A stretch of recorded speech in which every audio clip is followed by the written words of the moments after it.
শেখ হাসিনাকে হত্যা করার চেষ্টা করা হয়েছে। হত্যা করাই তো উচিত। বঙ্গবন্ধুকে হত্যা করা হয়েছে, ঠিকই তো করেছে।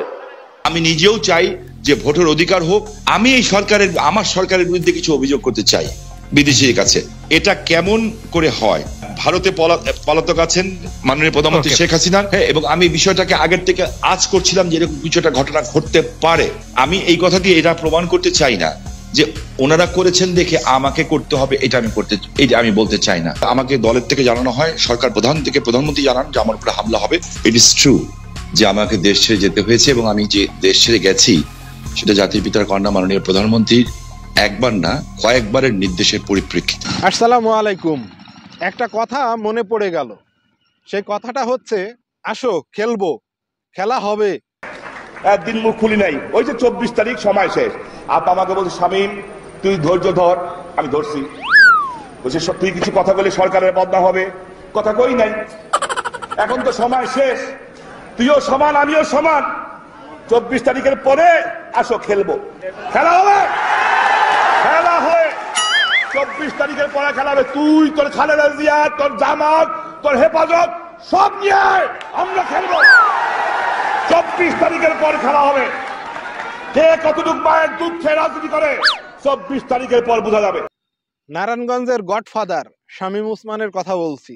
আজমির শরীফ, কখনো দুবাই, এইভাবে বুরকা পরে পালিয়ে যেতে বাধ্য হলো। সেই নারায়ণগঞ্জের গডফাদার কখনো কখনো নারায়ণগঞ্জে যদি নতুন এসপি বা ওসি আসতো, তাহলে সেখানে জনসভা ডেকে তার সন্ত্রাসী কার্যক্রম জানান দিত।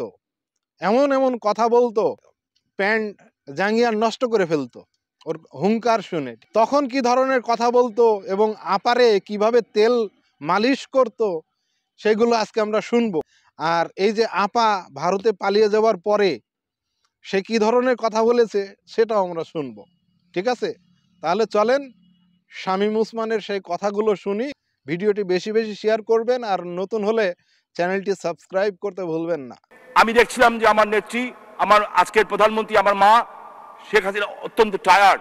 উনি গাড়ি ধরে চলে গেলেন। কিছু দূর রেখেই একটা হেলিকপ্টার রাখা ছিল, ওইটা দিয়ে উনি চান্দিনায় যাবেন বক্তব্য দিতে। আমি ওনাকে বিদায় দিলাম। বিদায় দেওয়ার পরে খানিকক্ষণ পরে এসএসএফ এর সদস্যরা আসলেন, এসে বললেন স্যার আপনাকে মাননীয় প্রধানমন্ত্রী ডাকছেন। আমাকে ডাকছেন? বললে হ্যাঁ। আমি সাথে সাথে গেলাম, দৌড়ে গেলাম। যাওয়ার পরে বললাম যে আপা আপনি আমাকে ডেকেছেন? বলে হ্যাঁ ডেকেছি। আমি কি করবো বাবা? বলে আমার সাথে চান্দিনায় চলো। আমি সকাল থেকে কিছু খাই নাই, শরীরটা ভালো লাগছে না, চান্দিনাতে তুমি একটু বক্তব্য দিবা, আমি ততক্ষণ রেস্ট নিয়ে নিবো। খুব মায়া লাগলো দেখে। আল্লাহ আপা আমি এই অবস্থায় যাবো এই কাপড়ে? বলে কিচ্ছু হবে না, চলো।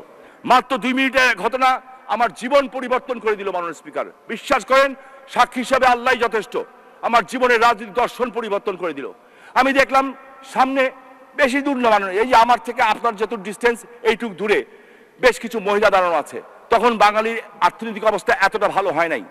শাড়ি পরা, ব্লাউজ নাই, বৃদ্ধা বৃদ্ধা মহিলা, বৃদ্ধ বৃদ্ধ লোক এবং ছোট ছোট কিছু বাচ্চা দূর থেকে হাত নাড়ছে জাতির পিতার কন্যার প্রতি।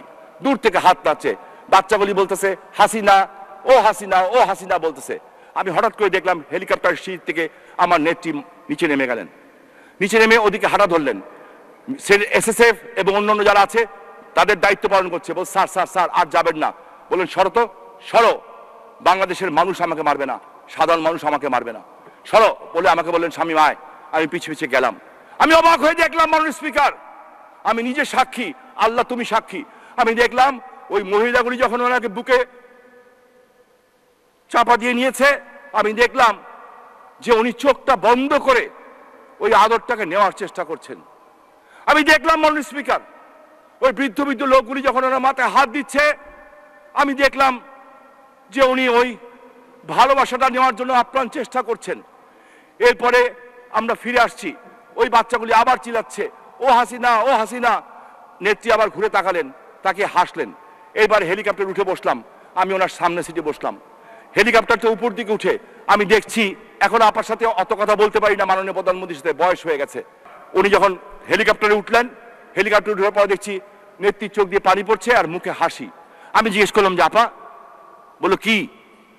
আপনি হাসছেন না কাঁদছেন? উনি আমার দিকে তাকিয়ে বললেন শামীম, এই বৃদ্ধ বৃদ্ধ মহিলাগুলি যখন আমাকে জড়িয়ে ধরে আমার মনে হয় আমার মা যেন আমাকে কবর থেকে এসে বলছে, মা গো, ও মা, কোনো চিন্তা করিস না মা, আমার দোয়া তোর সাথে আছে। এই বৃদ্ধ বৃদ্ধ লোকগুলি যখন আমার মাথায় হাত দিয়ে দোয়া করে, আমার মনে হয় আমার বাবা বলছে, মারে, ওদের জন্য কেউ নাই, ওদের ভাগ্যের। মাইক চালু থাকবে। ওই ছোট্ট বাচ্চাগুলি যখন আমাকে ওই হাসিদা বলে ডাকে, আমার মনে হয় আমার ছোট্ট ভাই রাসেল বলছে, হাসু আপা, ও হাসু আপা, আমাকে একটু কোলে নাও না।